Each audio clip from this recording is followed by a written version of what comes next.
어쨌든 다행히 이번에는 좀 갑자기 좀 급등하려던 조짐이 고강도 대출 규제에 약간 좀 잡혔다. 일단은 진정됐다라는 얘기가 많더라고요. 그래도 쌤, 공급이 없으면 결국 다시 튀어오를 것이다. 이런 전망은 어떻게 생각하세요? 네, 그 논의가 지금 많이 나오는 논의고요. 주택가격 안정 해법으로서 항상 공급 대책이 등장을 하게 되고요. 그때 주로 등장하는 그 그림들이 바로 여기서 보시는 것처럼 지금 신규 아파트 공급 물량 이런 것들이 많이 사용이 됩니다. 예를 들어서 2025년에는 신규 아파트가 한 4만 가구 정도가 지금 입주 예정 물량으로 되어 있는데 내년 같은 경우에는 2만 호 정도로 줄어들 것이다. 올해 대비 약 40%가 줄어들 것이다. 그럼 사람들이 신축주택을 좋아하는데 물량이 올해 대비 저렇게 큰 폭으로 감소되면 주택 가격이 더 상승하지 않겠느냐. 이 차액을 어떻게든 메우는 정책으로 공급을 계속 늘려야 하지 않겠느냐. 네. 이런 식의 대책들이 함께 보통 나오는 것이 일반적입니다.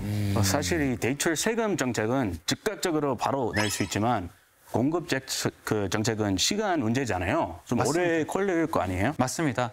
정부가 지금 하려고 하는 서울에서의 주택 공급은 대부분 정비 사업입니다. 정비 사업이라는 것은 무엇이냐 하면은 지금 단독주택, 저층주택으로 있는 그런 지역들을 철거하고 허물고 그 지역을 기존보다 더 높은 밀도로 개발해서 주택을 이제 만들어내는 것이 서울과 같은 기성시가지의 주된 주택 공급의 수단인데 이와 같은 재개발, 재건축의 그 정비 사업은 시간이 엄청나게 오래 걸립니다. 평균적으로 봤더니 최소 10년. 그렇지. 평균적으로는 13년, 15년 그런 수치들이 지금 현재 연구자들이 발표하고 있습니다. 너무 오래 걸려. 10년이면 빠르다고 하죠. 10년이면 빠른 거죠. 사실은 그렇게 주택 공급이 문제가 될 거였으면 10년, 15년 전에 지속적으로 준비를 해왔어야 되는 거고 지금도 주택 공급은 새롭게 대책으로 발표할 것이 아니라 사람들이 얼마나 필요한지를 계산을 해서 계속 지속적으로 공급해 나가는 그런 기조가 중요하다. 이게 제가 말씀드리고자 하는 요지입니다. 쌤이 앞서서 계속 이제 원활한 주택 공급 시스템이 잘 되어야 한다고 말씀을 해주셨는데 어떻게 앞으로 시스템을 구축해 나가면 좋을까요?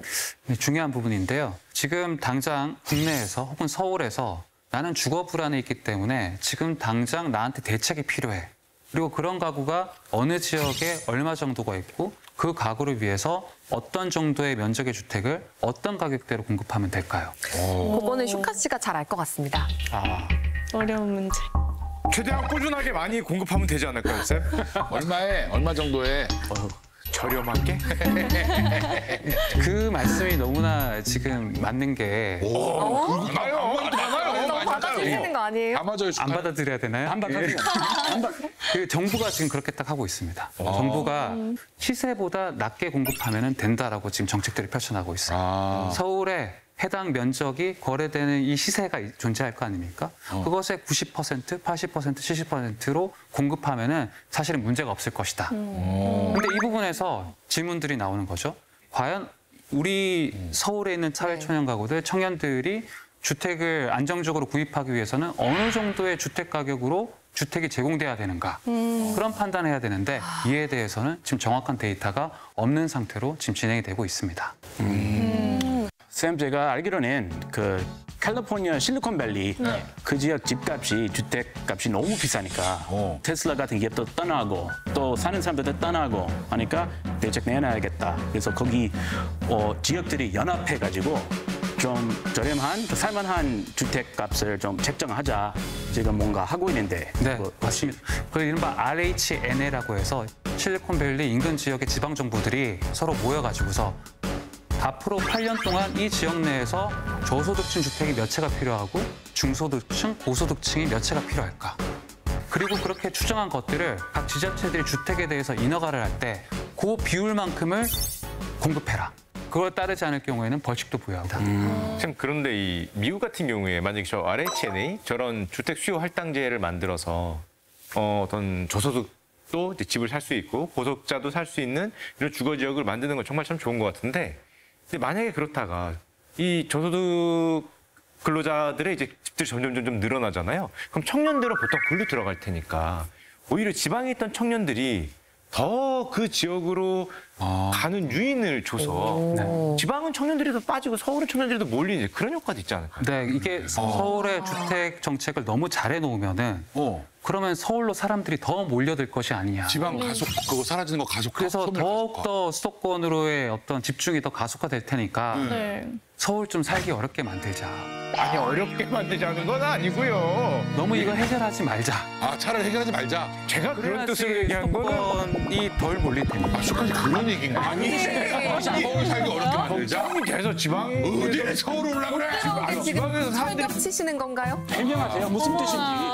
논란 진짜 추가요. 생각을 들어봅시다. 그 지방에서 그 청년분들이 자꾸 올라와서 지방에 자꾸 빠진다고 하니까 네. 이제 청년들이 지방에서 머무르기도 더 좋게 만들어야 되지 않겠냐 네, 이런 네. 지방 대책. 아, 너희들은 지방에 있어라. 아니 이 사람이 지금 늘 존재하는 그 논리고요. 사실 공격도 많이 받고 맞아요. 사실은 좀 그래서 서울에 주거 정책할 때 좀 어려운 부분들이 있습니다. 네, 하지만 워라벨이 충족되는 그런 좋은 일자리들이 서울에 집중돼 있다면은 전국에 있는 모든 청년들이 그 일자리를 희망할 수 있고 네. 그런 희망하는 청년들이 서울에 온다고 하더라도 그 사람들이 열악한 주거 환경에서 벗어날 수 있고 과도한 주거비 부담을 경험하지 않도록 하는 것이 사실은 서울의 주거 대책일 뿐만이 아니라 전국의 청년들을 위한 대책일 수도 있는 것이니까 전국가적인 어떤 정책으로 접근해서 서울의 주거 문제를 해결하는 필요 이게 있다고 생각을 전 하고 있습니다.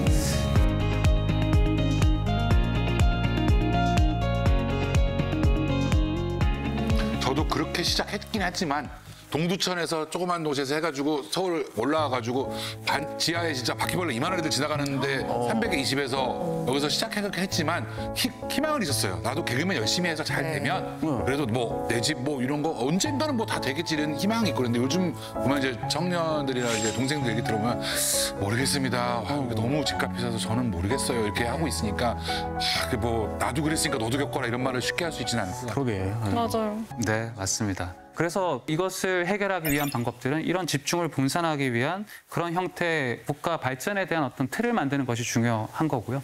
그와 같은 논의는 현재 지금 계속 이루어지고 있습니다. 예를 들어서 2000년대에 들어서 세종시가 개발됐던 것도 네. 그러한 어떤 중심성을 어떻게든 좀 완화해보자라는 거고요. 최근 정부도 5급 3특 구조로 총 8개의 어떤 그런 코어를 만들자는 그런 논의도 비슷하게 진행이 되고 있는데 다만 저는 여러 개로 배분하는 전략은 좀 별로인 것 같습니다. 좀 하나로 좀 모아가지고서 강력한 그 대항마를 하나 만들고 그걸 좀 여러 군데 키워놔야지 그래 서울로 대항할 수 있는 강력한 대항마가 나오지 않을까 그런 생각을 좀 갖고 있습니다. 오늘 선생님 강의는 쭉 듣다 보니까 정말 약간 과감하게 본인의 생각을 잘 말씀해 주셔가지고 아주 그냥 참 와닿는 강의를 들었습니다. 마지막으로 우리 선생님께서 요 주거 뭐 주택 정책이나 또 주거 안정과 관련해서 하신 말씀. 주택 정책은 사실 그렇게 어렵게 접근할 필요가 없습니다.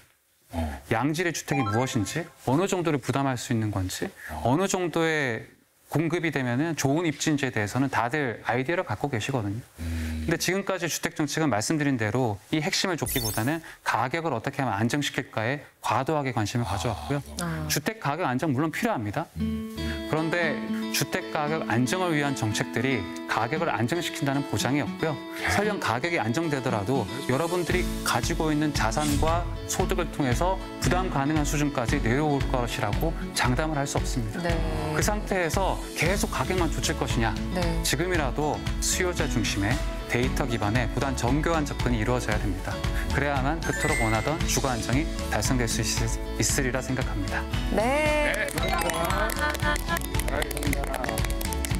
네, 아주 정말 슬기로운 수업을 잘 청해 들었습니다. 서울 아파트값 이야기를 정말 선생님의 진심 어린 고민과 함께 1시간 동안 들어봤는데요. 우리의 정책의 방향이 이 정말 주거와 관련해서는 다시 한번 희망과 의욕의 사다리를 회복하는 방향으로 잘 만들어지길 바라면서 오늘 수업 여기서 마치겠습니다. 김준현 교수님 큰 박수로 보내드릴게요.